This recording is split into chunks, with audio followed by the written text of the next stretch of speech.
Guns and knives may take lives, while words as an attack can always be taken back. Human beings tend to need outlets for their emotions.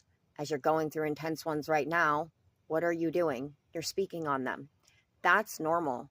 What's not normal is for us to not listen to each other when we're saying something is hurting our feelings and that it's important to each other, because that's something that we should listen to, because we are all human and it doesn't matter if we agree with each other or not. We make valid points, and when we listen to each other, we make life easier for each other.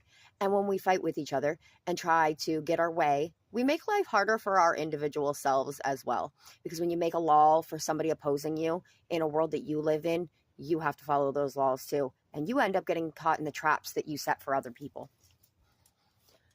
But we also need to remember that our hurt feelings are just feelings and that they can be handled in many ways. There's therapy, there's healthy coping mechanisms.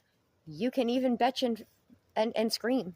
And at the end of the day, your words are not going to have the effects that our actions are having when we take these words as if they're more than just words. We all have this same tendency to say things that we don't necessarily mean. We could be joking. We could be just, venting. And we don't consider any of those things when we hear them. You hear a word and we get triggered. And I do these things personally. So I'm not sitting here being like, all right, here you guys, people, come listen to this fucking person that knows what they're saying. No, I'm telling you all of this from the broken world and a view of being a broken person, because none of us are healed enough to know how to truly live. If we did, we wouldn't be fighting with each other, because the solution is not one person's perfect that doesn't work for the other half of the country.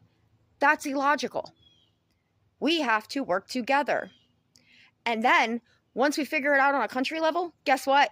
Got to figure it out on another scale, because human beings are in fact human beings. So we in fact do need to take some consideration for each other, because again, what we do to each other does in fact come back to us, especially when we're using things like laws to control each other that do in fact affect us. And then we get real mad when we're affected by the laws that we voted in to control another person. Stop being illogical. It's weird. We need to come together. We're smart humans and have the information. And if we just worked together, all the humans would be smart humans and